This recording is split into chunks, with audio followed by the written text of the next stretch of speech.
Hello guys, thank you so much for coming back to my YouTube channel. My name is Lishan and I'm so excited to share with you a fun project that I made using some fun supplies that scrapbook.com sent me recently. One of them was this pattern collection of Christmas cardstock. It is a beautiful Christmas cardstock set. It has 8 designs and it has about 40 pages on this packet, so it's a really good deal. So I decided to make gift tags for Christmas. And I know we're in summer and we're not nearly close to Christmas, but if you're like me, you want to get a head start in making those gift tags or Christmas cards. That way you have enough to send to your loved ones and send them on time. So here I grabbed 2 of the nested tags from scrapbook.com. It's a fun set because it has several tags on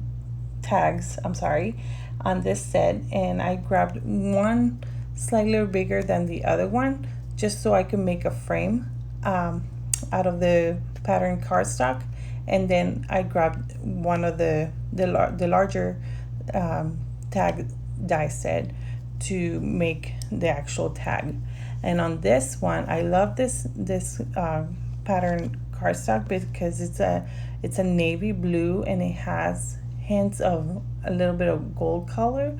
So I grabbed one of the stamps, I'm sorry, from the Merry Little Christmas stamp set, also from scrapbook.com, that says Happy Holidays, and I wanted to emboss it on this cardstock using gold embossing powder from Ranger.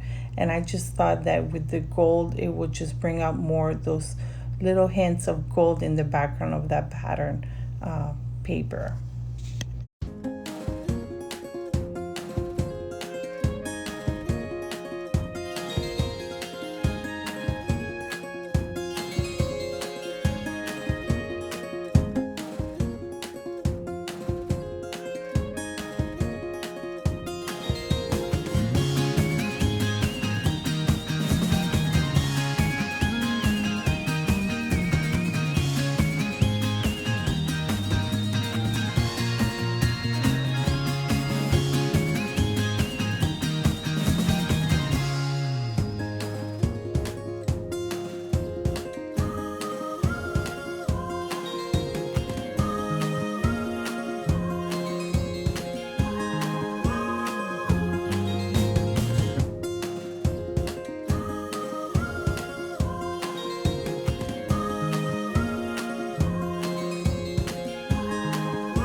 So now that we're done with the embossing part of it, what we're going to do is that we're going to glue an extra tag that I die cut it.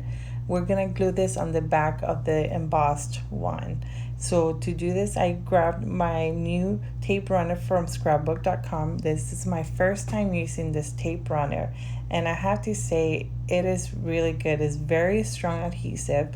So once you glue your project in place, just know that it's not going to go anywhere. So I'm pretty pleased to know that I know that using this tape, my whatever I glue, it's not gonna go anywhere. So I used it to glue this white Nina cardstock on the back of the embossed tag because I wanted to add extra support, but I also wanted to have a white background. That way I could write my message in the back. And of course, I did not glue it in place. It was not matching. There was white edges showing, so it's okay. I trimmed those right away and nobody will know that I didn't glue it in place. Well, only you guys that are watching this video know that I didn't do a good job of matching and gluing those tags in place, but it's okay. it's okay.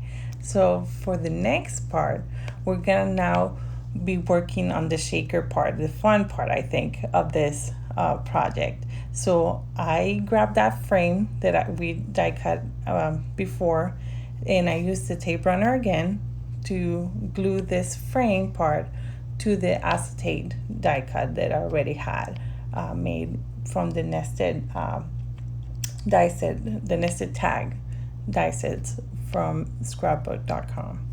And I don't know about you, but every time I have to glue something like this, it always makes me nervous because I want to make sure that I'm gluing it in place, especially when I'm making a shaker card. So that's what I'm trying to do here, making sure that that acetate is glued in the right place around that frame. So I did a good job, I think, but it always gets me a little bit nervous. So of course, since we're making a shaker card, we're gonna use some foam tape, and we're using this the foam strips from scrapbook.com, and they're perfect for shaker cards because they're thin. So I just cut some of those strips to just make sure that I'm covering all places around that tag.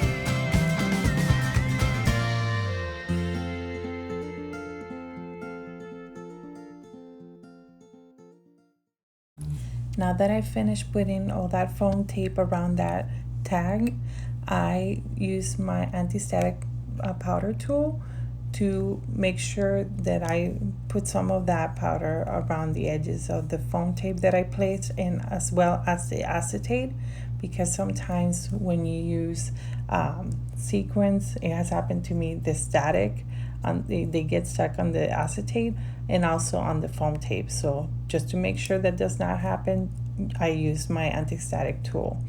And again, here's the nervous part again for me, is trying to make sure that I glue this in place, making sure that I don't mess up again.